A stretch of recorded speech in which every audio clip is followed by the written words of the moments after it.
Hi, I'm Kevin. Welcome to our new three-part series on personal cybersecurity.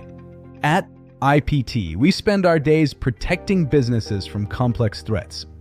But what happens when you clock out? In this series, we are going to show you how to take enterprise-grade security and apply it to your personal life. Let's get started with Part 1, Hardening the Basics. The biggest mistake people make at home is password reuse. If one site gets breached, every account you own is at risk. The solution: use a password manager. It creates and stores complex, unique strings for every site.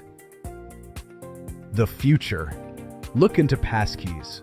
They use biometrics or hardware keys to replace passwords entirely, making traditional phishing almost impossible. Stop trying to remember passwords. Start managing them.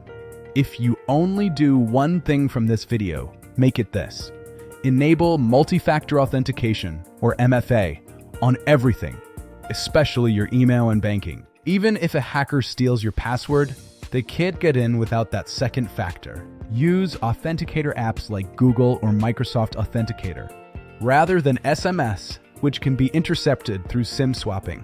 At work, this is mandatory. At home, it should be your highest priority. Your security is in your hands. Don't wait for a breach to act. Protecting your accounts is protecting your identity. Every second factor counts.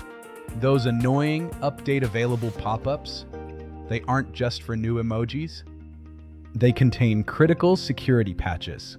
In the corporate world, IPT pushes these updates automatically. At home, you are the Chief Information Officer, whether it's your phone, your smart fridge, or your home router. Clicking Update is your first line of defense against known exploits. You don't need an enterprise budget to be secure. You just need better habits. If you found this helpful, please give this video a like and subscribe to the channel.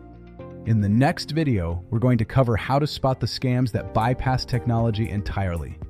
You won't want to miss that. I'll see you there.